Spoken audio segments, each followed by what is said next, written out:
ஒரு மகிழ்ச்சியான செய்தி. இதயம் நல்லெண்ணெயின் விலை லிட்டருக்கு ரூபாய் 105 குறைஞ்சிருக்கு. செப்டம்பர் 2023ல 1 லிட்டர் இதயம் நல்லெண்ணெயின் அதிகபட்ச விலை ரூபாய் 503. ஆனா இப்ப 1 லிட்டர் இதயம் நல்லெண்ணெயின் விலை ரூபாய் 398 மட்டும்தான் தமிழ்நாட்டுல.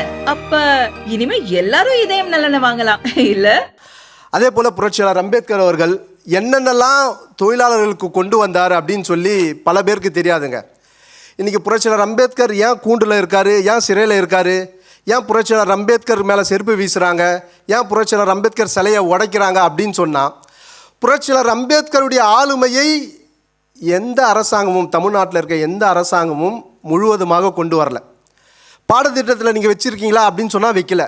நீங்கள் உண்மையிலேயே ஒரு அரசு என்ன செஞ்சுருக்கணும் அப்படின்னு சொன்னால், முக்கியமாக தமிழ்நாட்டில், ஏன் தமிழ்நாட்டில் அப்படின்னு சொன்னால் அத்தனை சிலைகளுமே இன்றைக்கி கூண்டில் தான் இருக்குது. செருப்பு வீசுபவர்களும் கல் வீசுபவர்களுக்கும் அம்பேத்கரை பற்றிய ஒரு புரிதல் இல்லாமல் இருக்குது. நீங்கள் சின்ன வயசுலேருந்து அவனுக்கு கற்றுக் கொடுத்துருக்கணும், நீங்கள் பாடத்திட்டத்தில் வச்சுருக்கணும். நீங்கள் அதை 2-3 விஷயம் நான் சொல்கிறேன். நான் இந்த 8 மணி நேரம் நம்ம வேலை செய்கிறோம், அது நம்ம அடிப்படை உரிமை, அதாவது ஒரு சட்டம். அந்த சட்டத்தை கொண்டு வந்தவர் புரட்சியாளர் அம்பேத்கர் அவர். நீங்கள் நினச்சி பாருங்கள், முன்னாடிலாம் 14 மணி நேரம், 18 மணி நேரம், 24 மணி நேரம்லாம் வேலை செஞ்சுட்டு இருந்தாங்க இந்தியாவில். ஆனால் 1942 புரட்சியாளர் அம்பேத்கர் தொழிலாளர் துறை அமைச்சராக ஆகிறாரு. அப்படி ஆகும்போது தான் அவர் பல்வேறு சட்டங்களை கொண்டு வந்தார். அதில் ஒரு சட்டம் தான் 8 மணி நேரம் அடிப்படை உரிமையாக்கி அதை சட்டமாக கொண்டு வந்தார். எம்ப்ளாய்மெண்ட் எக்ஸ்சேஞ்ச், வேலைவாய்ப்பு அலுவலகம், புரட்சியாளர் அம்பேத்கர் கொண்டு வந்தது. அது ப்ராவிடன்ட் ஃபண்டு, பிஎஃப், புரட்சியாளர் அம்பேத்கர் கொண்டு வந்தது. இஎஸ்ஐ, புரட்சியாளர் அம்பேத்கர் கொண்டு வந்தது. டியர்னஸ் அலவன்ஸ், டிஎஸ் சொல்கிறோம் இல்லையா, அது புரட்சியாளர் அம்பேத்கர் கொண்டு வந்தது. உமன்ஸ் லேபர் வெல்ஃபேர் ஃபண்டு, அது புரட்சியாளர் அம்பேத்கர் கொண்டு வந்தது. Women and child labour production act, அது புரட்சியாளர் அம்பேத்கர் கொண்டு வந்தது. மெட்டர்னிட்டி பெனிஃபிட் பில், அது புரட்சியாளர் அம்பேத்கர் கொண்டு வந்தது. அப்போ கொண்டு வரும்போது 180 நாள் கொண்டு வந்தாங்க. அவங்க பிள்ளை பெறுவதற்கு 3 மாதம் முன்னாடி, பிள்ளை பெற்று 3 மாதத்துக்கு அதுக்கப்புறம் 6 மாதம் விடுமுறை, சம்பளத்துடன் கூடிய விடுமுறை தர வேண்டும் என்று சொல்லி முதலாக சட்டமாக இயற்றியவர் புரட்சியாளர் அம்பேத்கர் அவர்கள். அதே போல் ஏற்கனவே நம்ம பார்த்துட்டோம், finance commission, Indian trade union, அந்த அமெண்ட்மெண்ட் பில்லும் புரட்சியாளர் அம்பேத்கர் தான் கொண்டு வந்தார். இது புரட்சியாளர் அம்பேத்கர் கொண்டு வந்து நீங்கள் போகிற போக்கில் நீங்கள் சொல்லிகிட்டே போகிறீங்க, அதுக்கு ஏதாவது எவிடன்ஸ் வேணும் இல்லையா? அதில் அவர் மினிமம் வேஜஸ் ஃபார் ஒர்க்கர்ஸ் அவர் கொண்டு வந்தது நியூஸ் அப்போவே வந்திருக்கு. அதில் ஹாலிடேஸ் ஃபார் ஃபேக்ட்ரி ஒர்க்கர்ஸ் அப்போவே கொண்டு வந்திருக்கு. 48 மணி நேரம் ஒரு வாரத்துக்கு அப்படின்னு சொன்னால் 8 மணி நேரம் ஒரு நாளைக்கு, அதையும் சட்டமாக கொண்டு வந்தது புரட்சியாளர் அம்பேத்கர் அவர்கள் தான். அதே போல் ஸ்பெஷல் செஸ் அவர் தான் கொண்டு வந்தார். கோலில் அந்த காலத்தில் கோலில் ரொம்ப வயலேஷன் அதிகமாக இருந்தது, விதிமீறல் அதிகமாக இருந்தது. அதை பற்றி பேசினாலுமே 1/2 மணி நேரம் பேசலாம். அவர் மைனிங்கில் வேலை செய்கிற தொழிலாளர்களுக்கு என்னென்ன சட்டங்களை கொண்டு வந்தார் அப்படின்னு நம்ம பேசணும் அப்படின்னு சொன்னால் அதுவே 1/2 மணி நேரம் பேசலாம். அவ்வளோ விஷயங்களை அவர் கொண்டு வந்திருக்கார். சின்ன விஷயங்களை கூட அவர் பார்த்து செஞ்சிருக்கார். பெண்களுக்கு பாத்ரூம் வசதி, இன்றைக்கி வரைக்கும் பேசிகிட்டு இருக்கோங்க. இன்றைக்கி வரைக்கும் பேசிகிட்டு இருக்கோம் அதை, பாத்ரூம் வசதி இல்லை அப்படின்னு சொல்லி. ஆனால் அவர் 1942 அதெல்லாம் யோசித்து சட்டமாகவே அதை கொண்டு வந்து விட்டார். நீங்கள் யோசித்து பாருங்கள், இதை எல்லாவற்றையுமே அந்த நதிநீர் இணைப்பிலிருந்து, ஃபைனான்ஸ் கமிஷன்லேருந்து, ஆர்பிஐலேருந்து, இந்த விஷயங்கள் அத்தனையுமே நீங்கள் பாடத்திட்டத்தில் வச்சுருந்தீங்க அப்படின்னு சொன்னால் படிக்கிற மாணவன் என்ன நினச்சிருப்பான்? இவர் நமக்கான தலைவர் அப்படின்னு நினச்சிருப்பான் இல்லையா? சின்ன வயசுலேருந்து அவன் படிச்சுட்டு வரான் இதெல்லாம் அப்படின்னா, அவன் படித்து உணர்ந்து விட்டான் என்று சொன்னால் அவன் ஏன் கல்லெறிய போகிறான், அவன் ஏன் செருப்பு எறிய போகிறான்? ஆனால் இங்கே என்ன அரசியல் அப்படின்னு சொன்னால், அவர் பெயர் வெளியே தெரியக்கூடாது, ஒரே ஒருத்தர் பேர் மட்டும்தான் தெரியணும். அந்த ஒரு காரணத்திற்காகவே இவர்கள் அதை மூடி மறைத்து விட்டார்கள். அது பின்னாடி வரேன் நான். சரி, இவ்வளவு தொழிலாளர்களுக்காக நான் நேரம் இல்லைன்றதுனால நான் சிலது மட்டும்தான் அதில் நான் சொல்லியிருக்கேன். தொழிலாளர்களுக்காக அவர் செஞ்சதை பேசணும் அப்படின்னு சொன்னால் 3 மணி நேரம் பேச முடியுங்க, என்னால் ஆதாரத்தோடு பேச முடியும். அவ்வளவு செஞ்சுருக்கார். நீங்கள் இன்றைக்கி என்னென்ன பெனிஃபிட் அடையிறீங்களோ அத்தனையுமே புரட்சியாளர் அம்பேத்கர் கொண்டு வந்தது. சரி, இவர் அத்தனையுமே கொண்டு வந்தார். ஒரு வேளை கம்யூனிஸ்டுக்காரங்க கூட ஒரு கூட்டணி வச்சுருப்பாரோ, அவங்கக்கிட்ட இருந்து வாங்கியிருப்பாரோ, அதை அந்த கொள்கையில் அவங்ககிட்ட இருந்து கொண்டு வந்திருப்பாரோ அப்படின்னா இல்லை.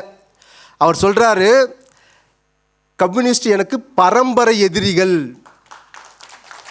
ஆனால் ஆச்சரியம் என்ன தெரியுமா, இன்றைக்கி கம்யூனிஸ்டுக்காரெலாம் அவர் தங்களுக்கானவர்னு சொந்தம் கொண்டாடுறாங்க.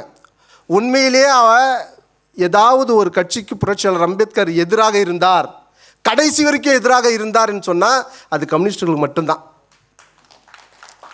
கடைசி வரைக்கும் அவர் கூட்டணியிலே சேரலைங்க, அவர் கூட்டணியிலே சேரல. அதில் அவர் சொல்கிறாரு, கம்யூனிஸ்டுகள் நடத்தும் தொழிலாளர் இயக்கத்தை பற்றி பேசுகையில் நான் அதில் சேரும் சாத்திய கூறுகளே இல்லை. நான் அவர்களின் பரம்பரை எதிரி. கம்யூனிஸ்டுகள் என்பவர்கள் தொழிலாளர்களை தங்களுடைய அரசியல் நோக்கத்திற்காக சுரண்டுபவர்கள். யாராவது இதை வெளில சொல்லியிருக்காங்களா? என்னைக்காவது சொல்லியிருக்காங்களா இதை?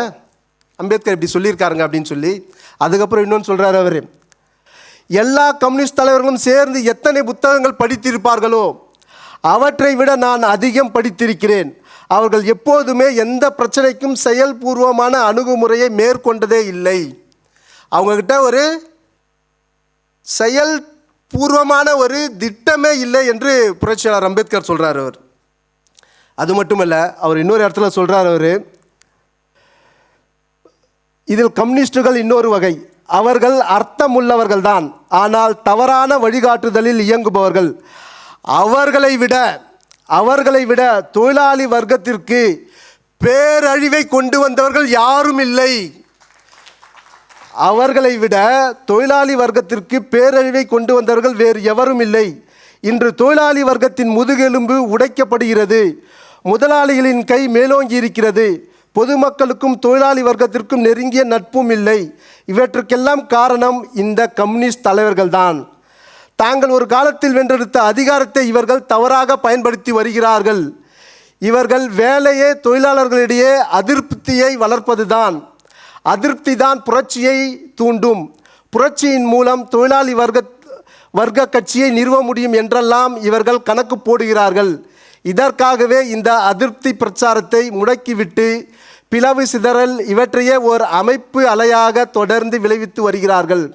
இவர்கள் தொழிலாளர்கள் மீது திணிக்கும் தொடர் வேலை நிறுத்தங்களுக்கு என்ன அர்த்தம்? இது சிதறுதலை திட்டமிட்டு செயல்படுத்தும் முயற்சியே. டார்டாராக கீழ்ச்சிருக்கார் கம்யூனிஸ்டுகள் அவர்.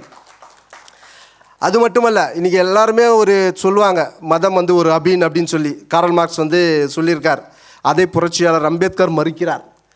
மதத்தை அலட்சியமாக நினைக்கும் இளைஞர்கள் எனக்கு மிக மிக வருத்தத்தை தருகிறார்கள். யாரோ நீங்கள் மதத்தை அலட்சியமாக நினச்சிடாதீங்க. நீங்கள் யாரோ சொன்னது போல மதம் ஓர் அபினி அல்ல. காரல் மார்க்ஸ் பேர் சொல்கிறதுக்கு கூட அவர் தயாராக இல்லை. அந்த அளவிற்கு அதை ஒரு தள்ளி வச்சுட்டு இருந்தார் அவர். யாரோ சொன்னது போல் மதம் ஓர் அபினி அல்ல. என்னிடம் இருக்கும் நல்ல பண்புகளுக்கும் என் கல்வியால் சமுதாயத்திற்கு கிடைத்த நல்ல பயன்களுக்கும் என் மத உணர்வுகளே காரணம்.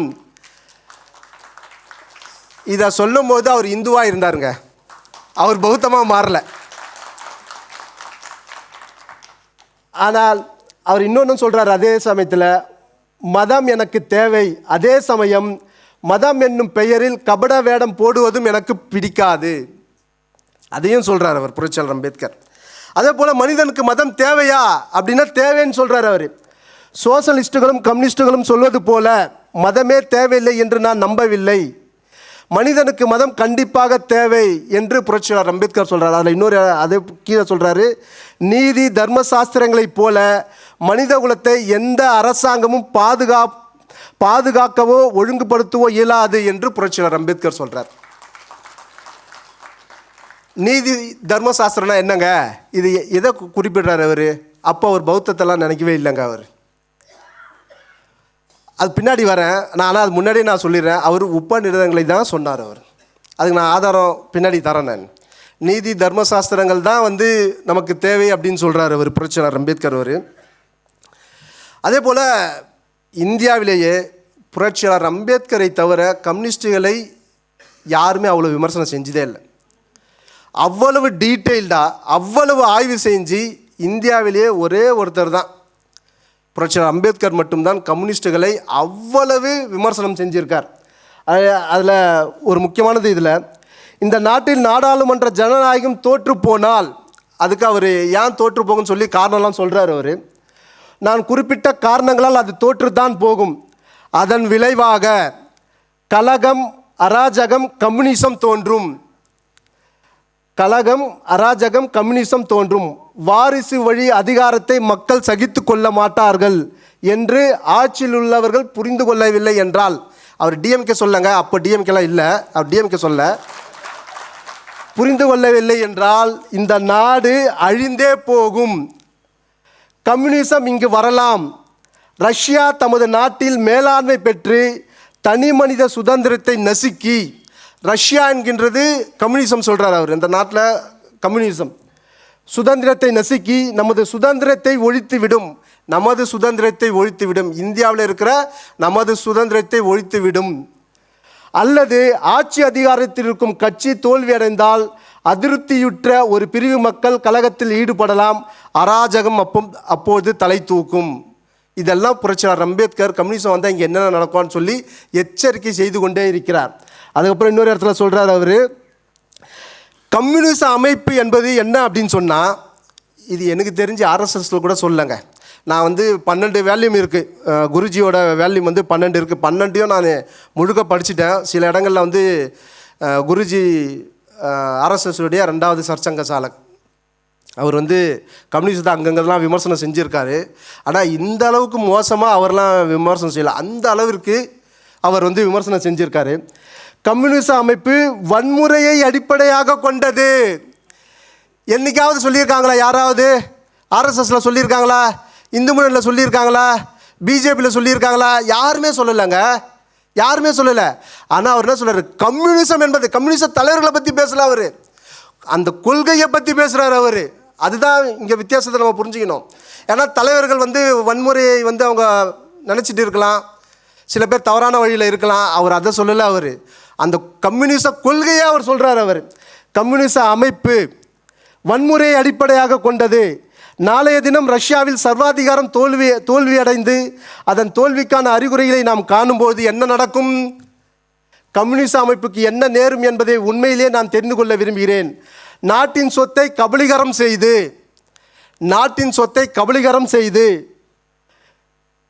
செய்து கொள்வதற்கு ரஷ்ய மக்கள் தங்களுக்குள் சச்சரவிட்டு கொண்டு கொடிய இரத்த கலரியில் ஈடுபடுவார்கள். இவ்வாறு தான் அதன் விளைவு இருக்கும். ஏனென்றால் அவர்கள் தாங்களாகவே முன்வந்து கம்யூனிச அமைப்பு முறையை ஏற்றுக்கொள்ளவில்லை. இதற்கு அவர்கள் கீழ்ப்படிந்து நடந்து கொள்கிறார்கள். ஏனென்றால் தாங்கள் தூக்கிலிடப்பட்டு விடுவோமோ என்ற அச்சம் அவர்களுக்கு. இத்தகைய அமைப்பு ஆழ வேரூன்ற முடியாது. இந்த கேள்விகளுக்கு கம்யூனிஸ்டுகள் பதிலளிக்க இயலவில்லை என்றால் அவர்களுடைய அமைப்பு என்னவாகும்? வன்முறை மறைந்து விடும்போது அதனை பின்பற்றுவதில் பலனேதும் இருக்காது. ஏனென்றால் மனம் மாறாத போது வன்முறை தேவை. முடிவாக ஒன்று சொல்ல விரும்புகிறேன். புத்த மதத்தில் அதுக்கப்புறம் புத்த மதத்தில் தான் நம்ம போகணும் அப்படின்ற மாதிரி புரட்சியாளர் அம்பேத்கர் அவர் சொல்கிறார். இதில் நம்ம புரிந்து கொள்ள வேண்டியது ஒரே விஷயந்தான், கம்யூனிசம் என்பது வன்முறையை அடிப்படையாக கொண்ட அமைப்பு. இதுதான் புரட்சியாளர் அம்பேத்கர் அவர் தெளிவாக இதில் அவர் சொல்கிறார். அவர் அதே போல் அவர் பல இடங்களில் அவர் கம்யூனிசத்தை விமர்சனம் பண்ணிகிட்டே இருக்கார். எனக்கு கம்யூனிசத்தில் நம்பிக்கை கொண்டிருக்கவில்லை என்ற ஒளிவு மறைவற்ற காரணத்தினால் நான் கம்யூனிஸ்டுக்காரங்க கூட சண்டை போடுறேன் அப்படின்னு சொல்லலை. அவர் கம்யூனிஸ்ட் தலைவரும் கூட சண்டை போட்டிருக்கேன், எனக்கு அவங்களுக்கு ஆகாது அப்படின்னு சொல்லலை. அவர் சொல்கிறாரு, நான் கம்யூனிசத்தில் நம்பிக்கை கொண்டிருக்கவில்லை, எனக்கு நம்பிக்கை இல்லை கம்யூனிசத்தில் என்கின்ற காரணத்தினால் என் கட்சி எக்காரணத்தை கொண்டும் கம்யூனிஸ்ட் கட்சியுடன் கூட்டணி வைக்காது. கடைசி வரைக்கும் அதை ஃபாலோ பண்ண தலைவர் புரட்சியாளர் அம்பேத்கர் அவர்கள். 1952 தேர்தலில் அவர் போட்டியிடும் பொழுது அவருக்கு எதிர்த்து காங்கிரஸ் போட்டியிடுறாங்க, கம்யூனிஸ்டுக்காரங்க போட்டியிடுறாங்க. அந்த காங்கிரஸில் கஜ்ரோல்கர் அப்படின்னு சொல்லிட்டு ஒருத்தர், அவர் அம்பேத்கர் கூட சேர்ந்து பணியாற்றுறவர் தான். அவரை ஹைஜாக் பண்ணி காங்கிரஸ் அவங்க கட்சியில் சேர்த்து அவரை அம்பேத்கருக்கு எதிராக நிறுத்துகிறாங்க, வேட்பாளராக நிறுத்துகிறாங்க. அப்போது இரட்டை வாக்குரிமை அப்படின்னு இருந்தது. அது முதல் தேர்தல் 1952. ஒரு தொகுதியில் 2 வாக்கு அளிக்கலாம். ஒருத்தர் தலித் அல்லாதவருக்கு ஒருத்தருக்கு, இன்னொருத்தருக்கு தலித்துக்கு வாக்களிக்கலாம். அப்போது இந்த கம்யூனிஸ்டுக்காரங்க என்ன முடிவெடுக்கிறாங்க அப்படின்னு சொன்னால், கம்யூனிஸ்டுக்காரங்களாம் அதில் போட்டி போடுறாங்க. அதில் நான் தோத்தாலும் பரவாயில்லை, ஆனால் அம்பேத்கர் வெற்றி பெற்றுவிடக்கூடாது, அதனால் உங்கள் ஓட்டை நீங்கள் செல்லாததாக ஆக்கி விடுங்கள், அவர் வின் பண்ணவே கூடாது. பிரச்சாரம் நடந்ததுங்க, இது பிரச்சாரம் நடந்தது, இது பல இடத்துல நடந்தது, அந்த கான்ஸ்டியூன்சி முழுக்க பிரச்சாரம் நடந்தது. அதனால் அம்பேத்கர் 14,000 ஓட்டு வித்தியாசத்தில் தோல்வி அடைந்தார். இதை அதுக்கு முக்கிய காரணம் எஸ்ஏ டாங்கே அப்படின்னு சொல்லி ஸ்ரீபத் அம்ரித் டாங்கே. அவர் கம்யூனிஸ்டுக்காரர், அங்கே மகாராஷ்டிராவில் மிகப்பெரிய தலைவர். அவர் ஏன் அம்பேத்கர் தோக்கடிக்கணும் அவங்க நினச்சாங்க அப்படின்னா, நம்ம ஏற்கனவே பார்த்தோம் இல்லையா அம்பேத்கர் என்னென்ன கருத்து சொல்லியிருந்தார் கம்யூனிஸ்டை பற்றி, அது எல்லாம் இவங்களுக்கு தெரியும். இவர் மட்டும் வந்துட்டார் அப்படின்னு சொன்னால், மகாராஷ்டிராவில் இவர் மட்டும் வெற்றி பெற்று வந்துவிட்டால் எல்லா தொழிலாளியும் அவங்கக்கிட்ட போயிடுவாங்க. நாம் இங்கே இந்தியா விட்டு போயிடணும், நாம் கம்யூனிசம் இங்கே வளராது. அதனால் நமக்கு யார் எதிரியாக இருக்கிறார்களோ, பரம எதிரியாக இருக்கிறார்களோ, அவர்களை நம்ம வெற்றி பெற்று விடக்கூடாது என்கின்ற ஒரே காரணத்தினால இந்த கம்யூனிஸ்டுகள் பிளான் போட்டு புரட்சியாளர் அம்பேத்கரை தோக்கடித்தாங்க. இதை எதிர்த்து அம்பேத்கர் கேஸ் போட்டார். கேஸு போட்டு அதில் தோல்வி அடைஞ்சார் வச்சிங்க. ஆனாலும் அவர் கேஸு போட்டார் கம்யூனிஸ்டுக்காரங்க மேலே. அதில் நீங்கள் பார்த்தீங்க அப்படின்னு சொன்னால் அந்த கேஸ் டீட்டெயில் எல்லாம் அந்த புத்தகத்தில் இருக்குது. அதில்